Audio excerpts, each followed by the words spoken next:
What up? This is Ramash King covering movies, TV, and entertainment, and here's my review of Missing. Hey, before you watch my review, please subscribe to my channel, press that like button, ring that bell, so you can get notified whenever I post new videos. Let's rock this. Okay, so you remember the 2018 film Searching, right? Which was part of the then popular screen life subgenre, where the storytelling is done through technologies like FaceTime, websites, video surveillance cameras, news broadcasts, and of course, laptops and smartphones. I was a huge fan of Searching, and I was not alone in thinking that the movie did not need a sequel. So I went in, screening this new installment, Missing, with an open mind, hoping that it would at least be half decent. And turns out, Missing is actually a pretty good anthology sequel to Searching. Granted, Missing has its weaknesses in terms of character dynamics, but overall, as far as screen life mystery thriller goes, it is suspenseful, intriguing, and clever. And it kind of makes you wish that some of those new apps and websites that they created from scratch for the story actually existed in the real world, because some of those functionalities could come in handy for amateur sleuths out there, you know? Those technologies would totally crank up our spy/detective game. From the minds behind Searching comes Missing, a thrilling roller coaster mystery that makes you wonder how well you know those closest to you. When her mother disappears while on vacation in Colombia with her new boyfriend, June's search for answers is hindered by international red tape.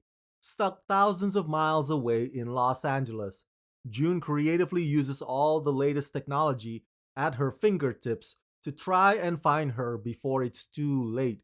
But as she digs deeper, her digital sleuthing raises more questions than answers, and when June unravels secrets about her mom, she discovers that she never really knew her at all. Starring Nia Long and Storm Reed. The fact that Missing is not a straight up continuation of John Cho's story arc from the first film works really well to their benefit, and the fact that this time the child is the one looking for her parent is a brilliant move.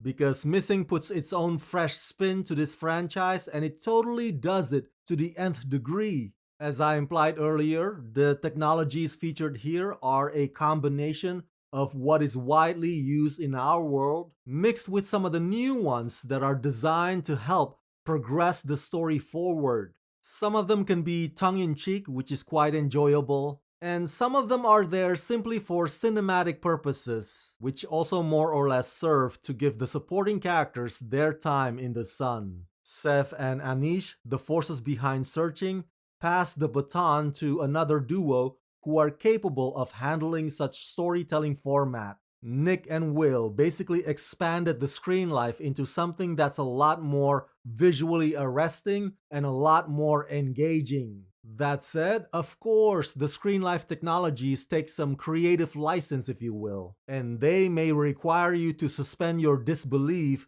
even more so than you normally do. Storm Reed basically carries this entire movie from start to finish, and she takes that on fiercely. But to my point earlier, the script does drop the ball in terms of her character's interactions with some of the people around her. Like her BFF, for instance, who initially might seem to get a bigger role, but halfway through, all of a sudden, she disappears into the background. And the way that Storm's character treats the Colombian man who's helping her is also cold and lackluster. But hey, don't get me wrong, as far as thriller goes, the twists and turns are fantastic. And the way the mystery morphs into something that comes out of left field keeps your attention transfixed the entire time. The movie is just lacking in how the characters emotionally connect and impact one another. But other than that, I'd still recommend Missing. It is a not too shabby January movie.